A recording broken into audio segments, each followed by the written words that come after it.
Good afternoon. This is Herb Keener with Keys to Living.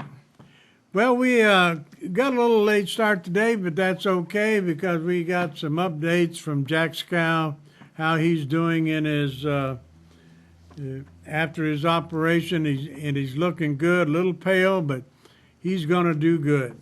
And today I'm going to talk about a couple of elderlies. When we switched over from senior moments to Keys to Living, the station manager and myself, we talked about it. We said every now and then we'll bring in some stories about the seniors. Well, I got a couple of great stories today about the seniors that are they're in the same kind of line as Jack Scow, the bodybuilder, the 71-year-old bodybuilder. Today we're going to talk about a lady 75 and 182, and they just doing a wonderful job. But before we get started doing anything, we're going to talk about going to my website and taking a look at this book. Now, this book was written in 2019, and it was published in 2019. It took 15 years to write it. But I want you to go and take a look at it. It's a powerful book. I lived it personally, and if you read it, and it'll bring you hard to believe that every word is true, but every word in there is a fact. And because I lived it, I done it, and it may help you to, as a parent, it may help you recognize values of your children. It'll help you recognize what's going on in their life. And if you're a young person looking at this, you'll see that there's always consequences in trying to do something that's not legal, and especially like drug running and thieving and all these type of things. This book is about the time when I was probably 4 or 5 years old up until I was 44 years old when I got saved by the Lord. So get in there and take a look at that book, and would love for you to email me, herb@herbkeener.com, and give me some words or questions or whatever. Just communicate with us so we can get back and forth, and if I can help in any way, I will. And churches out there, I'm open for coming and speaking in churches and into elderly homes. I'm open to go speaking for wherever. So anyway, I just wanted to talk about that, and then we're going to get into what's going on today.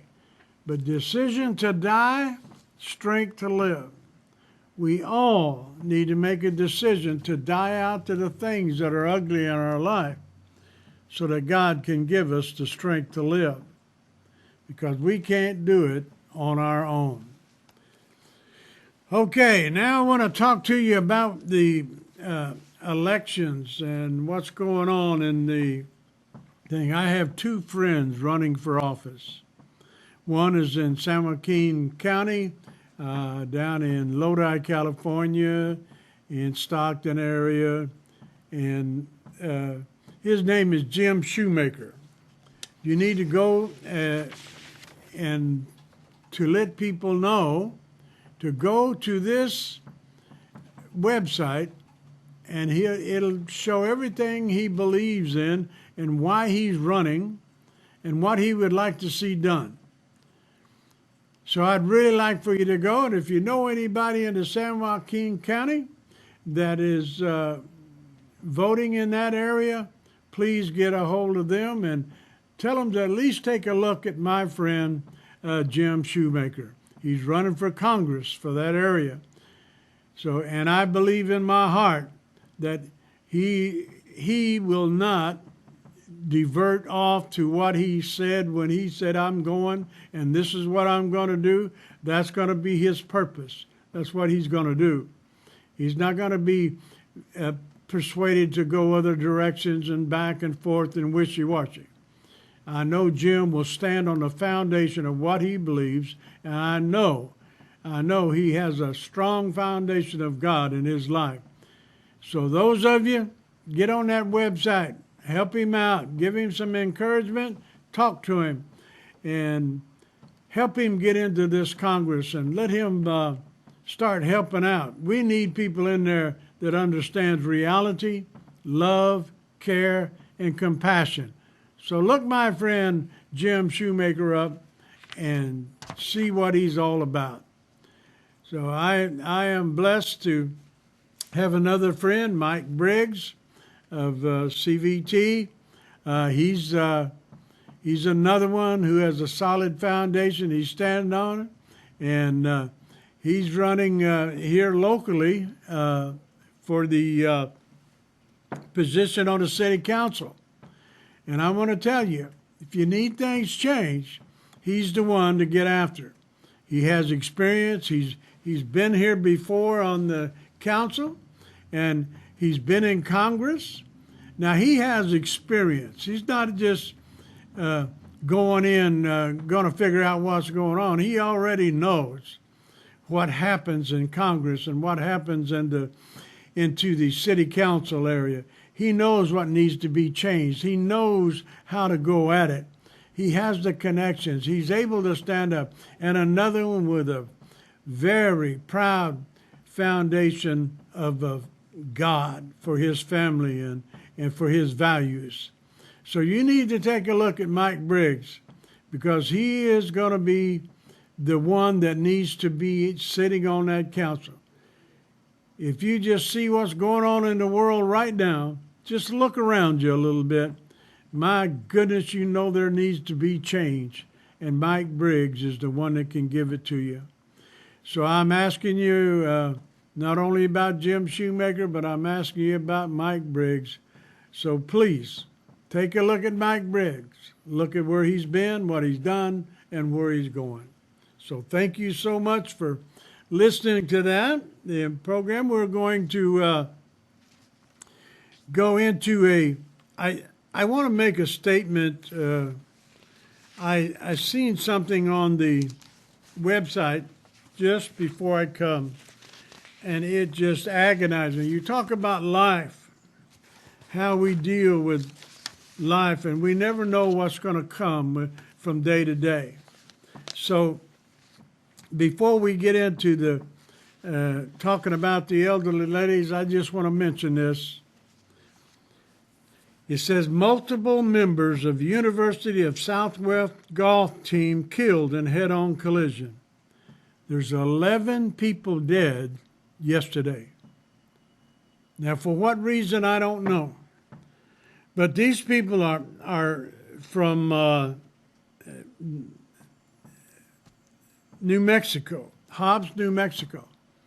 They were doing a tournament in Texas, and on their way back, they're on this 2-lane road, and just out of nowhere, this Dodge 2500 pickup just veered across the line, hit them head on. It killed 8 youngsters, the golf trainees. They were at a tournament, and also the man that was their coach, Tyler James. And the 2 people that was in the pickup that hit them, they died. So, folks, we never know what's going or what's coming. So we need to be prepared. We need to know where we're at. We need to know who we are, and we need to know what we're doing. And just because we're old doesn't mean that we have to lay down. Look at these young people. Look at that person that was in the other truck. I don't know the reason for it.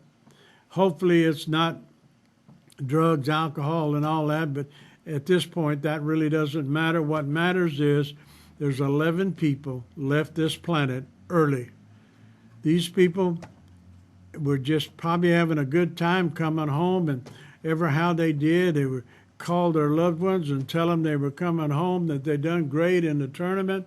Everything was fine, and before they get out of Texas, their life was taken from them. So out of those 11 people, how many people do you think it touched? hundreds, maybe thousands, because each person had their own family. Each person had their distant friends. Everyone, I mean, it just reaches out. We need to be careful who we are and what we're doing. So what I say to you today, folks, start enjoying this life. Don't take it for granted, and don't think for a minute you're guaranteed that you're going to be here. Well, there's enough on that. Now I want to talk to you about a 75-year-old lady who was really there, as she's on the screen there, and on the left is who she was before she got started. Her daughter owns a gym, and she's from Canada, and her daughter has a gym in, I really don't remember where it was at, but that's neither here nor there. Her daughter just kept up with her, and she running out of breath. She couldn't do anything. She was just existing, not living. And so she decided to do something about it. So she started going in a little bit of a time. Now, you got to realize, now she's 75 years old. Now, at that point, she says something needs to be done. So she started taking, had increased her blood pressure medicine and everything else that goes along with being obese. And she ended up losing 60 pounds, cut loose of her blood pressure medicine, and started feeling great. She said she instantly started feeling good about who she was. And then her daughter's was in Tulum, Mexico. And she goes down there, and now think about it, after about 4 years, now she's kept that 60 pounds off, and she's got a TikTok following, and on the internet, she is one of the most powerful influencers on elderly workouts and training. And it's something that you can put her name into, her name is Joan McDonald. You put her name into Google and find out where she's at, and take a look. And if you're elderly and you're saying you're 60, 70, even 80, and you can't do anything, get on her website. Get on there and start taking a look at what she did, how she done it, and why she did it. You know why she did it? She made it very plain. She was sick and tired of being sick and tired. She said she just couldn't do anything, and she fell into a living existence. Not a living existence. Just existing. Waiting for the time to say, well, that's it. But she stopped, and you don't have to jump into it, but you need to get up, and you need to start walking. According to her, I think the beginning is 10,000 steps, and then you want to get to where you're walking. The more you walk, the better you feel, and all that. It'll cut down on your medicine. It'll cut down on your lack of breath. Now, her thing on Instagram, which I'm not familiar with that, but I know it's a thing. She has 1.5 million followers. And she has a website and an app that offers workout and meal plans overseen by Michelle McDonald.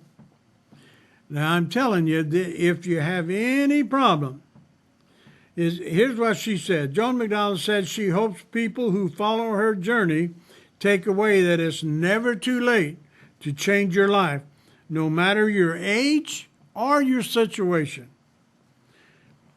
And she also puts it into reality. She said, it's not magical. It's not magical. It's work. But you start into it a little bit at a time. Now, she has a few thoughts. The main thing is about your sleep. Drink lots of water and do the walking exercise. And I'm telling you, folks, you need to get in reality. If you're in your 70s, you need protein every day. She says, personal ideal body weight, if it's 130, you need to have 130 grams of protein in that. If you're that, for every pound that you are, you need 1 gram of protein for each pound that you're carrying. And she recommends drinking at least 3 liters of water per day. And you drink more water and you pace it out. So you drink right. It says, she talks about get active, focus on positive mindset. Now that's what I'm going to get into on the second segment, is about our mindset. She says she's still learning about the mindset. It's something that she hasn't got fully grasped. But see, there's half the battle when you overcome your mindset. But there's a lot of things, and you need to document your progress. Don't just leave it to memory. Start documenting what you're doing. I mean, if you go out and just walk a half a block to start with, whatever it takes. Now, I'm telling you, just because we're old, whether we're ugly or whether we're pretty, doesn't mean anything. But we need to live. We need to be able to live. If you have a mother, you have a grandmother that you see is slowly deteriorating away, put a bug under her and get after her. Get in there and find out where she's from and what she's doing. And so I hope that if you're in your 70s, or even by this time, you need to be thinking about this in your 50s, and you can gradually get into this. But if you're in your 70s or 80s, don't let that stop you. Get in there and just read about what she done. Read about how she's living now compared to how she felt before. I mean, she's got a powerful story. You need to look into it. And the next story is going to be about an 82-year-old in Germany. Now, see, these have been on Good Morning America, so you can find any of these stories you want to. And Erika Rysenko is an 82-year-old mother of 2, grandmother of 1, and surprisingly, even herself, a fitness influencer. I mean, take a look at that picture there. She's 82 years old now. I mean, she started in her 50s. Now, she's one that worked it up. But she said she was a late bloomer when it come to fitness. You know, she done the walking and things like that. But think about this. If she's 82 years old, and I couldn't do what she's doing right there, and I would imagine most of you can't either, but if you're fit, see, it's not about tricks and doing things like that. It's about living healthy. It's about living good. Jack Scow was on just before I come on, and he has went through an operation.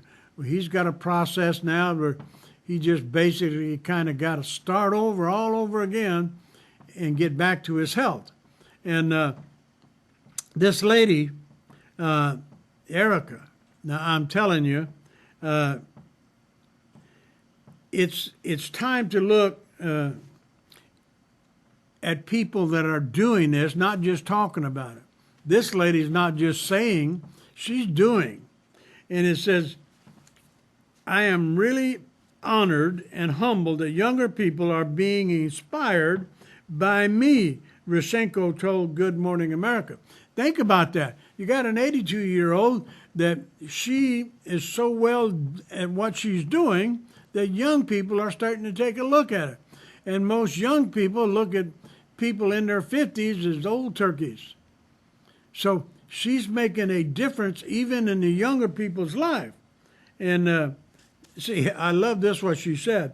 If I can change the stereotypes of old people being boring or not being active just a bit, that makes me very happy, she said. So that's and you know, you got to think about that. If she's inspired at 82, and not only is she inspired, but she is on the internet. She's influencing people.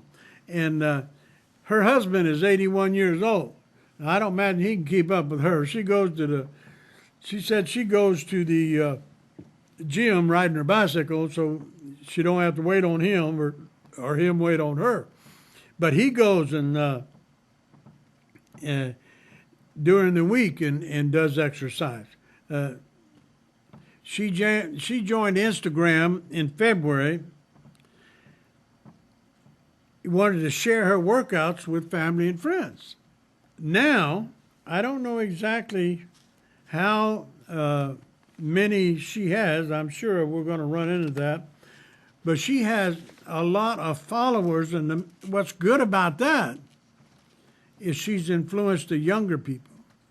Because if people start thinking about their health and when they're in their 50s or even their 60s, and then if you've slipped into the 70s and still not doing it, it's not too late. It's time to start looking and start seeking out, how am I going to be at 80? Now, I'm 81. So you take me as an example. Now, what are you going to look like at 81? Now, I never dreamed what I was going to look like, and really it's not important. What's important is we're healthy. You need to start thinking about being healthy at the time you can do something about it that doesn't take all the worldly work to get it to happen. If you'll gradually start going into it at 50 and 55, then by the time you get 80, you'll be one of the, like this young lady here, Erica, you'll be showing other people, this is how you do it. And then when she goes on, everything she's done is going to continue to impress people and to continually help younger people and older people. I mean, when she passes and goes on, I mean, it'll be another 100 years. She'll still be teaching people what to do and how to do it. So I want to look out to the elderly people. Because when I was in my 30s, I thought I was going to be 30 all my life. And that's it. But you got to start looking at who you are now if you want to be healthy when you're older. You can't just instantly say, well, I'm done. I'm okay. I'm going to be healthy till I die. See, the world don't work like that. The world doesn't even begin to work like that. What it works like is the fact the more you do for yourself, the healthier you are. And you know what? And you've heard that old saying, practice makes perfect. Now, that's the biggest lie in the world. Because if you're practicing something wrong and you continually do it wrong all the time, it'll never be perfected if you don't change what you're doing. Because if you keep practicing something that doesn't work, it'll never be perfect. The only thing that'll be perfect about it is you'll be perfect at doing it wrong every time. Practice needs to be put into a reality of you have to have a goal, you have to have a reason to do this, and the reason now is to live, and then you start practicing good habits, and you start practicing the good things of life, and leave the dark things of life alone, then you'll begin to know that if you practice that, you'll end up being healthy. Nobody's ever going to be perfect, but that's okay. This whole world is not perfect. But don't practice the wrong thing forever. I practiced the wrong thing from the time I was 5 years old until now. And I mean, I finally realized, I looked at 10-year segments of my life and I thought, wow, this 10 years, I've done exactly what I did in the 20 years. In the 30 years, I've done exactly what I did in the 20 years, the 40 years. I mean, I got up to my 80s before I said, wow, wait a minute, I've been practicing the wrong thing. Because the insanity thing is doing the same thing over and over again and looking for different results is so true. That's insanity. We need to know that what we're practicing is right. What we're doing is right. What we're doing is looking to the health edge. You know, we can go one way or another. It's just like Jack Scow, who done all he could do. He a bodybuilder and all this and everything, but there's always sometimes something thrown at you that you have to stop and you have to deal with. And as he told me earlier, he wished he'd have done it last year.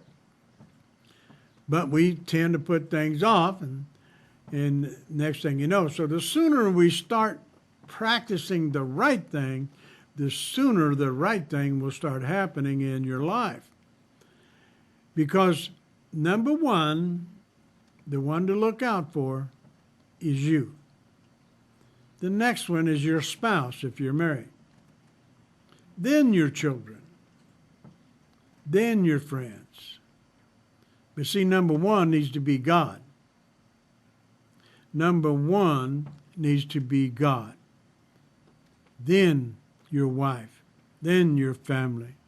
And on down and down and down. There needs to be priorities. If you don't take care of yourself, how are you going to take care of your family? So what you need to know, in the first place, here I need to tell you this. I didn't believe I'd lived past 60. Here I am at 81. Now that's throwing a curve at you because number one, what you do now, I'm living 20 years longer than I even thought I would. So we got to quit expecting the negatives of this life and start looking for the positives. Start looking for, wow, I'm going to live forever and I need to exercise. I need to get healthy.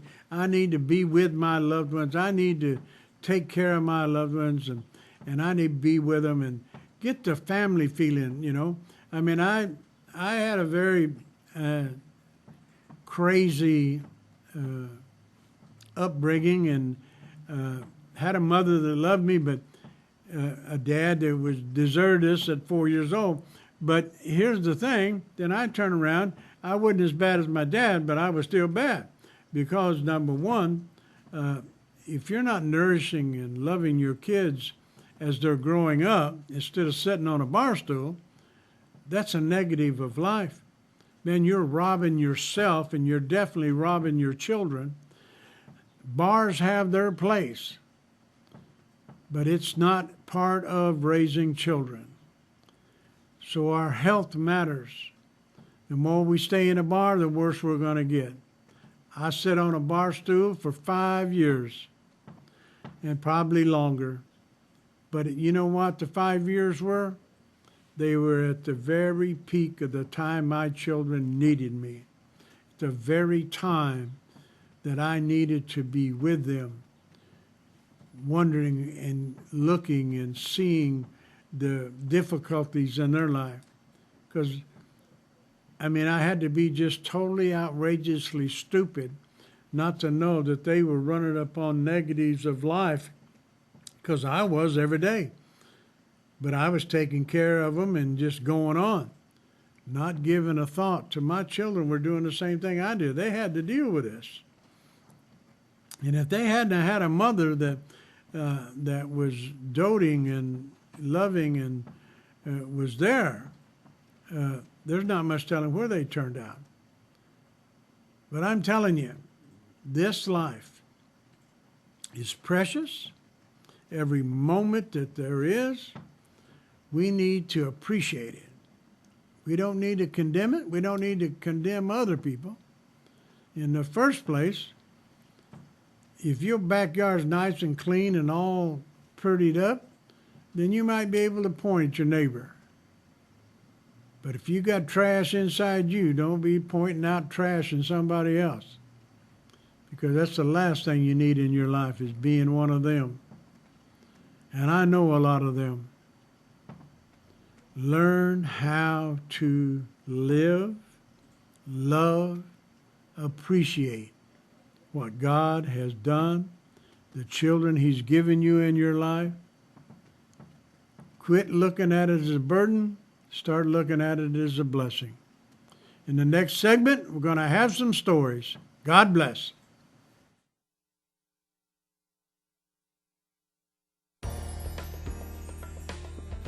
At Miracle Realty, we've been providing premier professional residential sales and property management in residential and commercial property for years. We manage single-family homes, condominiums, apartment buildings, commercial buildings, office space, and much more. No matter what experience level you have in property management, Miracle Realty strives to make your experience as stress-free as possible. Serving Madera and the surrounding areas, we use the latest technology and provide top-notch service. We're a trusted and reliable name in residential sales and property management with the experience to answer any questions or complications that might come up. Give us a call today or visit us online for more information.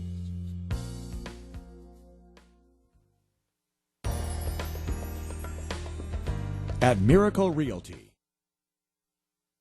CentralValleyTalk.com.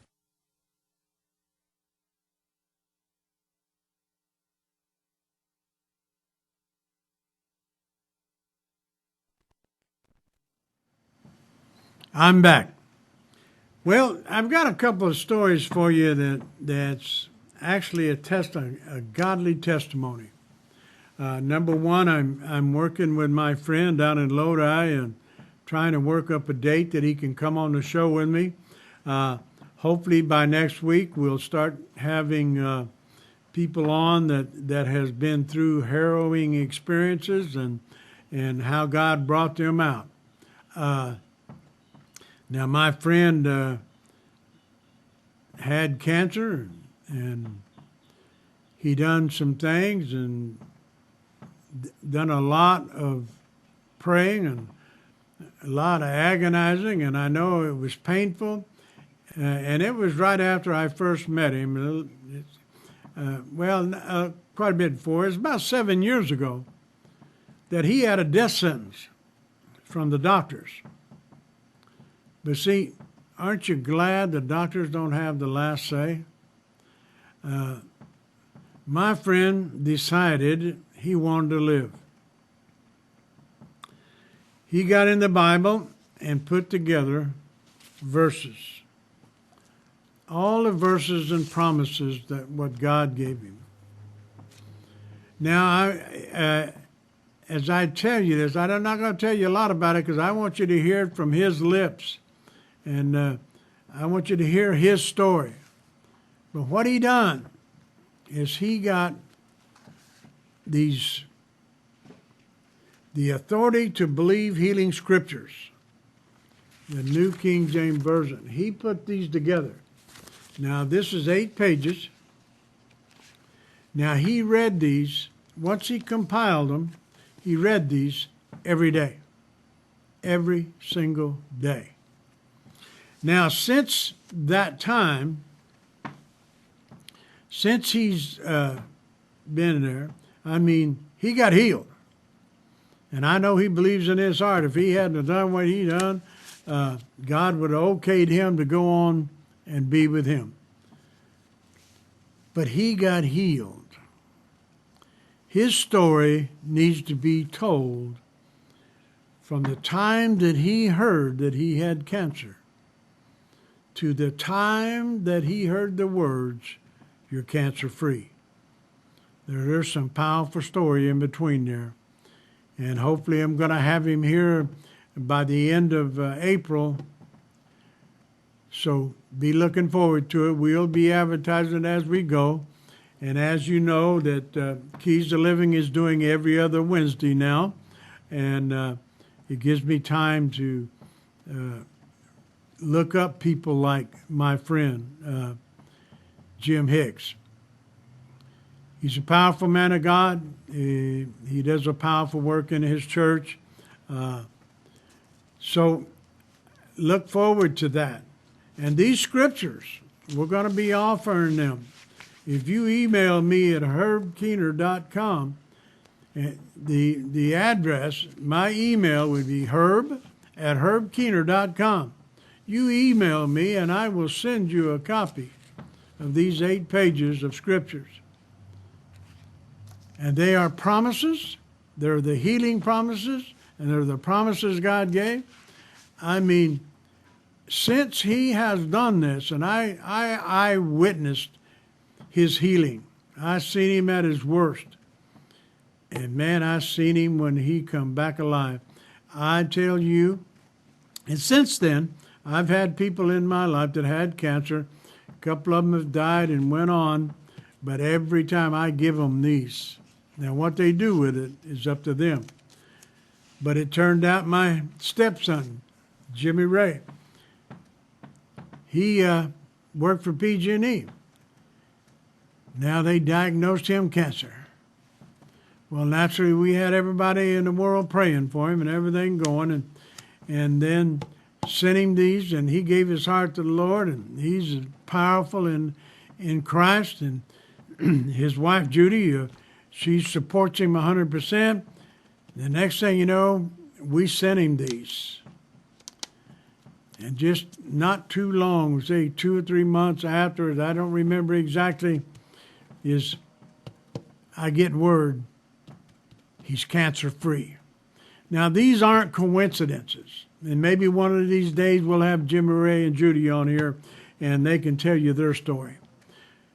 Right now, we're looking to get the man to put this together and get him on this show so he can tell you what he went through.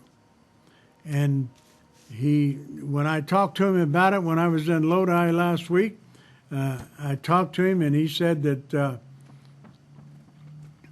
sometime in April, I just told him, man, your story needs to be told, because you Christians out there that if you're standing on the foundation of God and your not faith is in believing that he's going to heal you, then you need these scriptures to remind you who he is.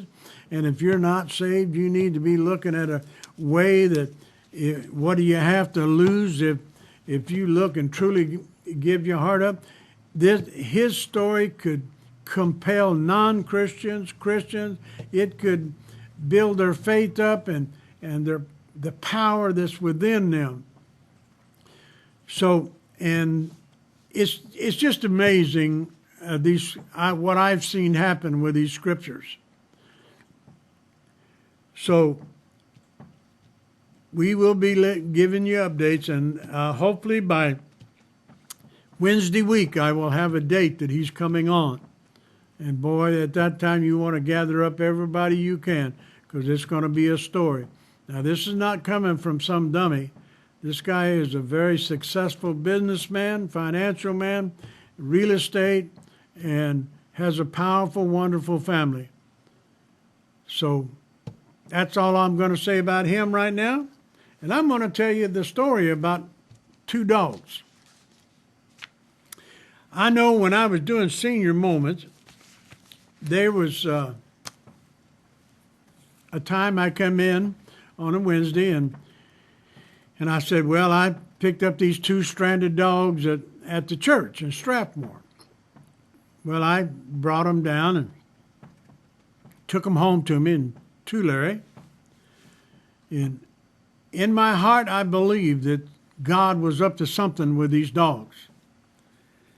So I took them home. They chewed up everything in my place, my backyard. They got in where I store my toilet paper and tissues. I had a couple of cases thrown out all over my backyard, continually chewing up my wife's trinkets and things that we had outside. I mean, totally chewing things up that were indispensable. But I didn't give up on them, so I just finally locked them in the way back where they had a lot of room to run and go. But they dug holes like crazy. They were nothing but a pain from the time I picked them up until the time that they were gone. Now, what happened is, I mean, we're talking months and months here. And so what happened one day, I'm working, and the big dog, we call him Junior, and the other one was Jonah. He jumped on the gate, and it opened. They took off. So I kept the gate open for a week, 2 weeks, thinking, well, they'll come back. Well, finally I just said, okay, they're either in the dog pound or they're somewhere. And so I said, okay, they're gone. Well, I go down to Lodi, and then I get a call from my neighbor that says, hey, you got a dog out there in front. And I said, well, they run off. He said, well, that one's back. Now, the one that come back was the worst chewer of them all. He was miserable, terrible. And I said, oh, my God. I said, the wrong one come back. So when I got home, I got him back in, fixed him up, and went on. He went right back to chewing up things, tearing things up, took a full case of toilet paper and strode it all over. We have a very large backyard, and it looked like it snowed when he got done with it. So I put an ad in the Craigslist. I said, all right. I just more likely put out there and said, because I wasn't going to give him up. I didn't save him to go back into whatever he is in. And somebody had tied him up and probably beat him while he's tied up because he didn't like things around his neck. So I put in Craigslist, put his picture in there, and I said, I need someone that really needs a good dog in this. And I put in there that he'll chew up anything that's not running, and he might get that. So a month went by with nothing. Then I got a call from a guy in San Diego or Salinas, one of them places. And we talked for 2 or 3 days. Great guy. But it never went out. I was kind of afraid to let him go that far because if he got away, I wouldn't know where, he wouldn't know where to come. So that didn't work out. So I just said, well, I just resigned myself to, I guess I'm here forever with this crazy dog. His name is Junior. One night, the phone rang. I mean, this is the only second call I got, and that thing had been on Craigslist for 4 or 5 weeks. And this young man, he says, my son needs a companion. I said, well, come by and take a look at him. Let's see if he'll work and deal with it, whatever. Anyway, one evening they come, the young man, 12, 13 years old, whatever, and his dad came. And we talked, and I told him right off the bat, look, if I don't feel comfortable with it, I'm not turning him loose. But before the night was over, him and that young boy just really hit it off good. So, man, I was excited. My wife was excited. Man, we're getting rid of this crazy guy. So they took him that night. I gave him, he had 2 beds and a bunch of toys and a lot of food and treats, and I shipped it all with him. Well, 2 months goes by. Now, I'm talking last Tuesday, it'd be Monday, Monday, knock come at the door. Here stands a man, and his name was Junior Navarro. The dog's name was Junior. The son's name is Peter. He come in, he gave us a $25 gift certificate from Starbucks. And he told us, he said, that dog has changed our life. My son is stronger, he's happier, he's more confident. Them two, he said, he rode to L.A. with me and back, and he said he didn't have a problem, didn't have to stop and use the bathroom, didn't do anything. He's telling all this powerful, wonderful stuff, and he said all he's done is chew up one pair of slippers, and that's it. So anyway, as we began to talk, and I realized this is a God testimony. That dog was there for a reason, and as long as I didn't give up, the purpose of God was going to be done. And that's what happened, is God's purpose got done. This young boy's life, Junior told me, we have Junior, the dad, and Junior, the dog. And and Peter, the son, Junior just said, it was amazing. It was a transformation that he couldn't believe. That dog changed our lives. So I want them, one of these days, if it's possible, to come in here and be on this show and tell you exactly how things changed, how blessed. I mean, this man was overly excited. He was there. And I'm thinking, he done brought the dog back, But he said, man, he lets him sleep inside at night. Oh, man, I knew that guy he loved being inside. So what I'm telling you, we never know what God has in store for us. I mean, I was putting up with this. Jonah never come back. I never knew what happened. I was just hoping that he found a blessed family like Junior did. But I'm telling you, you need to hear that testimony also. All I did was give you the outskirt. I want to talk more with him. I told him, you got to come back and give me more details because he literally said their lives are changed totally. So we never know. That's a God's testimony. That's a testimony.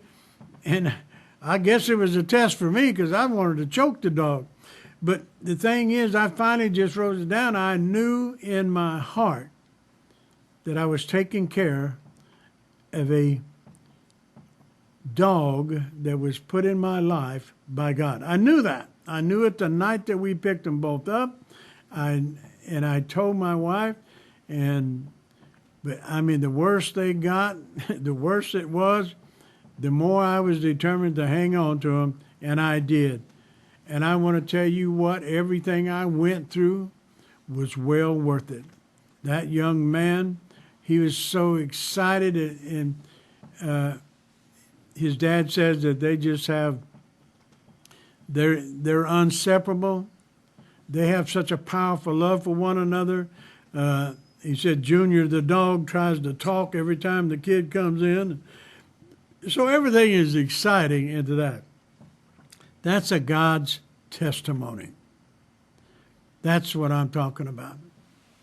Is you need to see in your life, and see, I could have gave up at any time.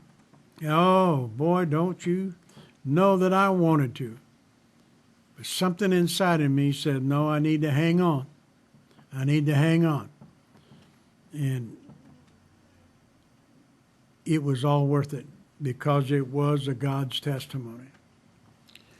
Well, hopefully we're going to have those people in and bring the dog with them, and we'll interview the dog, Junior the dog, Junior the man, and Peter the son.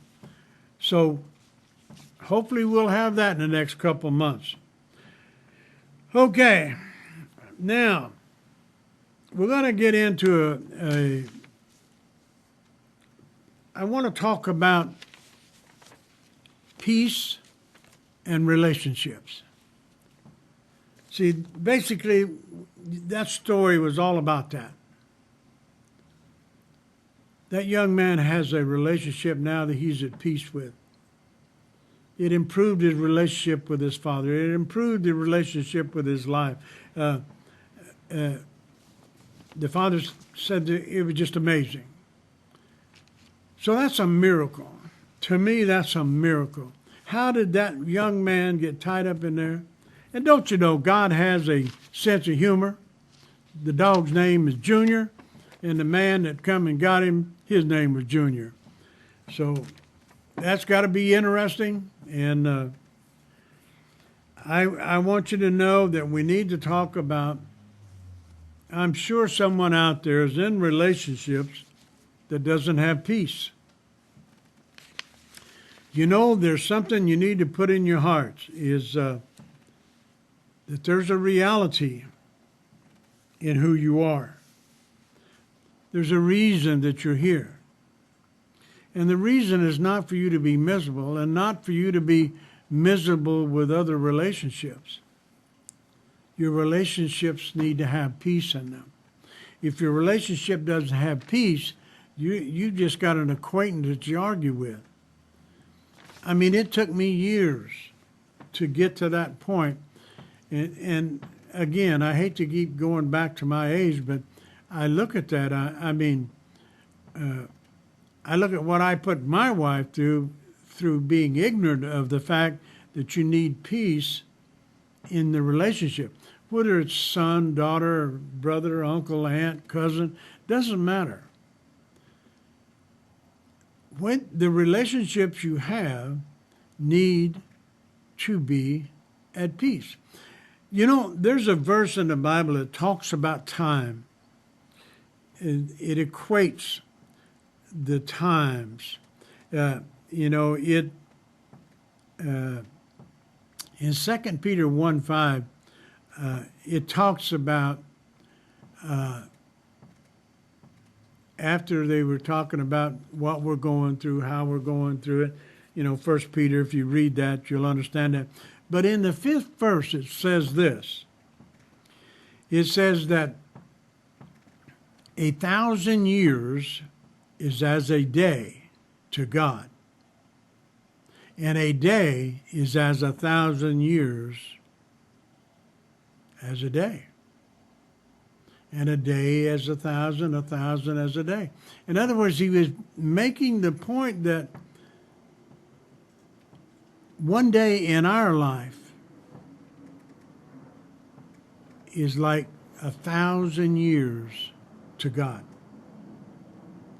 So how quick does that make our life? In other words, I'm 80-something years old. I've only lived for an hour and a half or so, according to that formula. I haven't taken it down to the exact, but you think about how quick time goes. Then you look at what God says about time. If a day is 1,000 years, then 1,000 years is a day. Well, that means we're here so quick, we come and go so quick that we don't fully understand what life is really about. That's why every second, everything that we do, every person that we come into communication with, do not waste it. Let it be beneficial. Don't be a grumbling old crotchety person that can't stand people. I mean, there's a lot of people that'll rub you the wrong way. So what? You don't have to hang out with them. You don't have to live with them. And if you do, I'd find another house. But a relationship is something that you cherish. I mean, something that you see as a gift. I mean, my friend in Lodi that we talked about, we've known each other for 20 years. He pretty much knows me in and out. He's seen me in my craziest, and he's seen me at my best. But we're still friends. And that's rare, because it's easy for me to make friends. It's pretty hard for me to keep them. But that's neither here nor there. If I guess I wanted to keep them bad enough, I wouldn't be so open-opinionated. You understand that opinions are fine, but you got to also understand opinions are like armpits. Everybody's got them, but they stink. So I have a hard time keeping my opinion to myself sometimes, and that kind of sends me down the trail of almost friendless. But like I said, I got a couple of guys in my life, plus my daughter and my wife, that are hanging in with me until I go. All the rest of them gonna, after I die, they're gonna say, wow, I missed out not knowing him, not being there with, but that's their loss and mine.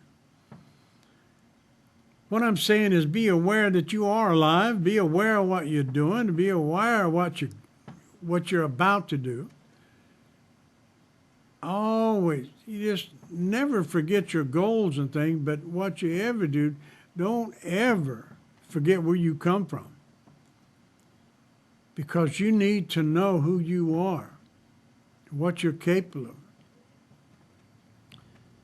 God put you here for a purpose. A very, very unique purpose. Now, we all say that, the Christians and the non-Christians, I don't know what they lean on. All I ever leaned on before I was a Christian was how much money could I get, how good a car could I drive, what kind of a nice house could I live in. And I was always too much on the move doing things and in the illegal market to ever really succeed at anything. And I was in a lot of businesses. But no business is better than what I do now. I'm in God's business. Sure, I'd love to know what He's got in store for me tomorrow. I don't have a clue. But I know one thing, if I stay in Him, the power will remain in me to live. Just like the name of my book, Decision to Die, Strength to Live. If you got some ugly habits in your life, let's say, for instance, you drinking. If you got a lot of drinking going on, if you don't ever make a decision to die out to not drinking that, it will affect your health.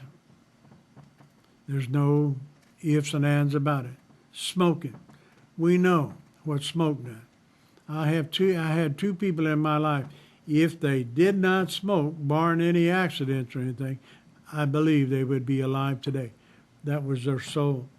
Emphysema, both of them, throat problems, died. Cancer of the throat. Just breaks my heart because I know.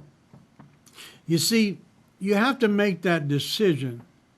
And if you think for a minute, there's another happy moment in another drink, then you're going to continue to drink, no matter how much you try to quit.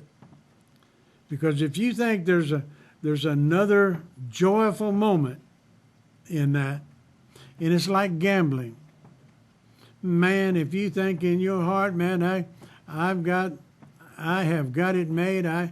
One of these days I'm going to hit it. You're never going to quit gambling. You're going to gamble till you die. But you know, there's 7 billion people on this planet. I bet it wouldn't be a very long list of how many people made it gambling. So the cigarettes, the gambling, and the gambling may not shorten your life. I don't know that. I was a gambler. I gambled like crazy. Loved it. Took me a long time to overcome it. But it puts you in an environment. I mean, I loved to play poker. I loved to do this. I loved to do that.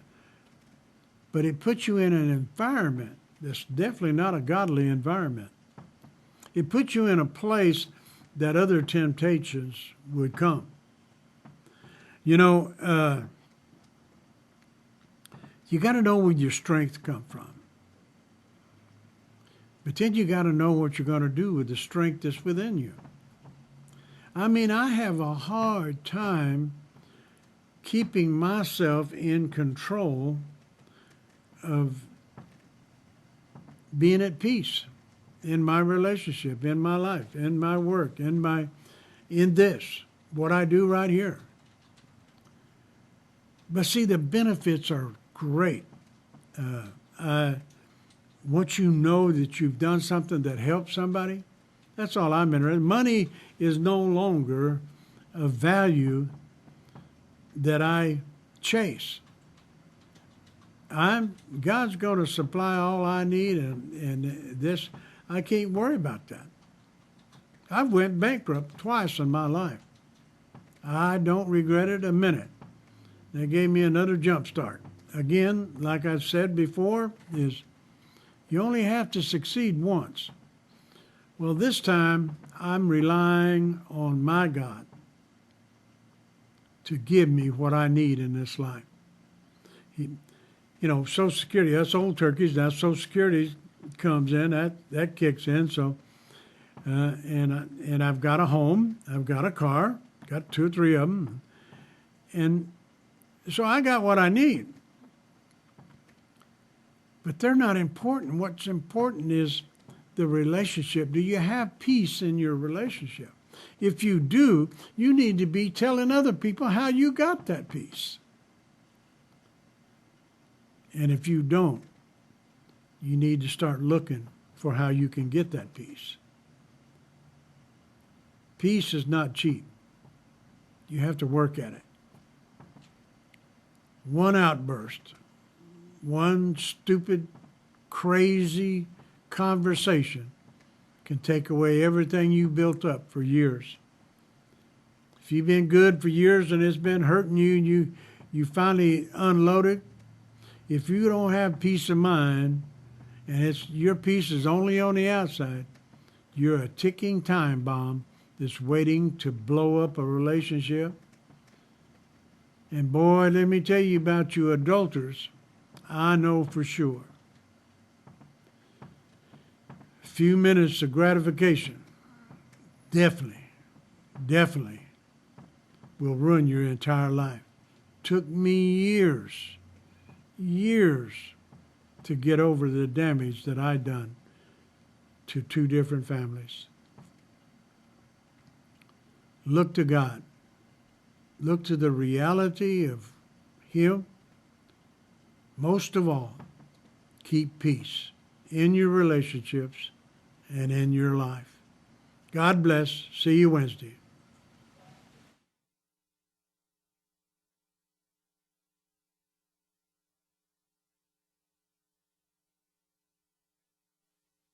CentralValleyTalk.com